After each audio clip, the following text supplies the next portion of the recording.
अम्मा, आपके बेटे ने मनी ऑर्डर भेजा है। डाकिया बाबू ने अम्मा को देखते ही अपनी साइकिल रोक दी। अपने आंखों पर चढ़े चश्मे को उतारकर आंचल से साफ कर वापस पहनती अम्मा की बूढ़ी आंखों में अचानक एक चमक सी आ गई। बोली, बेटा पहले ज़रा बात करवा दो। अम्मा ने उम्मीद भरी निगाहों से उसकी ओर देखा, लेकिन उसने अम्मा को टालना चाहा। अम्मा, इतना टाइम नहीं रहता मेरे पास कि हर बार आपके बेटे से आपकी बात करवा सकूं। डाकिये ने अम्मा को अपनी जल्दबाजी बताना चाहा, लेकिन अम्मा उससे मिन्नतें करने लगी। बेटा बस थोड़ी देर की ही तो बात है। अम्मा, आप मुझसे हर बार बात करवाने की जिद ना किया करो।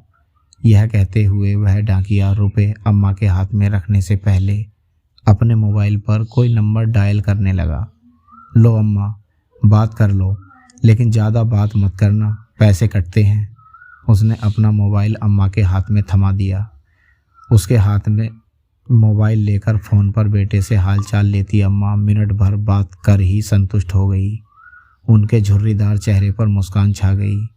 पूरे 1000 रुपये हैं अम्मा। यह कहते हुए उस डाकिये ने 100 के 10 नोट अम्मा की ओर बढ़ा दिए।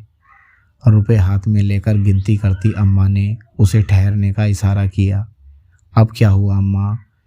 यह 100 रुपये रख लो बेटा। क्यों अम्मा? उसे आश्चर्य हुआ। हर महीने रुपए पहुंचाने के साथ साथ तुम मेरे बेटे से मेरी बात भी करवा देते हो, कुछ तो खर्चा होता होगा ना। अरे नहीं अम्मा, रहने दीजिए। वह लाख मना करता रहा, लेकिन अम्मा ने ज़बरदस्ती उसकी मुट्ठी में 100 रुपये थमा दिए और वह वहाँ से वापस जाने को मुड़ गया। अपने घर में अकेली रहने वाली अम्मा भी उसे ढेरों दुआएं देती अपनी घर के भीतर चली गई। वह डाकिया अभी कुछ कदम ही वहाँ से आगे बढ़ा था कि किसी ने उसके कंधे पर हाथ रखा। उसने पीछे मुड़कर देखा तो उस कस्बे में उसके जान पहचान का एक चेहरा सामने खड़ा था। मोबाइल फ़ोन की दुकान चलाने वाले पप्पू को सामने पाकर वह हैरान हुआ। भाई साहब, आप यहाँ कैसे? आप तो अभी अपनी दुकान पर होते हैं ना। मैं यहाँ किसी से मिलने आया था, लेकिन मुझे आपसे कुछ पूछना है।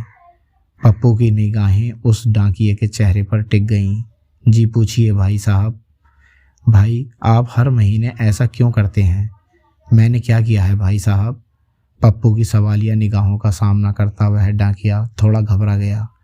हर महीने आप इस अम्मा को अपनी जेब से रुपए भी देते हैं और मुझे फ़ोन पर इनसे इनका बेटा बनकर बात करने के लिए भी रुपए देते हैं। ऐसा क्यों? पप्पू का सवाल सुनकर डाकिया थोड़ी देर के लिए सकपका गया, मानो अचानक उसका कोई बहुत बड़ा झूठ पकड़ा गया हो। लेकिन अगले ही पल उसने सफाई दी। मैं रुपए इन्हें नहीं, अपनी अम्मा को देता हूँ। मैं समझा नहीं। उस डाकिये की बात सुनकर पप्पू हैरान हुआ, लेकिन डाकिया आगे बताने लगा। इनका बेटा कहीं बाहर कमाने गया था और हर महीने अपनी अम्मा के लिए 1000 रुपये का मनी ऑर्डर भेजता था। लेकिन एक दिन मनी ऑर्डर की जगह इनके बेटे के एक दोस्त की चिट्ठी अम्मा के नाम आई थी।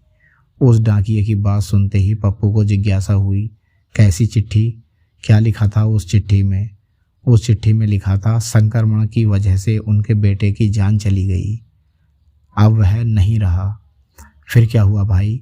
पप्पू की जिज्ञासा दुगनी हो गई, लेकिन डाकिये ने अपनी बात पूरी की। हर महीने चंद रुपयों का इंतजार और बेटे की कुशलता की उम्मीद करने वाली इस अम्मा को यह बताने की मेरी हिम्मत नहीं हुई। मैं हर महीने अपनी तरफ से इनका मनी ऑर्डर ले आता हूँ, लेकिन यह तो आपकी अम्मा नहीं है ना। मैं भी हर महीने 1000 रुपये भेजता था अपनी अम्मा को, लेकिन अब मेरी अम्मा भी कहाँ रही। यह कहते हुए उस डाकिये की आंखें भर आईं। हर महीने उस डाकिये से रुपए लेकर अम्मा से उनका बेटा बनकर बात करने वाला पप्पू उस डाकिये का एक अजनबी अम्मा के प्रति आत्मिक स्नेह देख निःशब्द रह गया।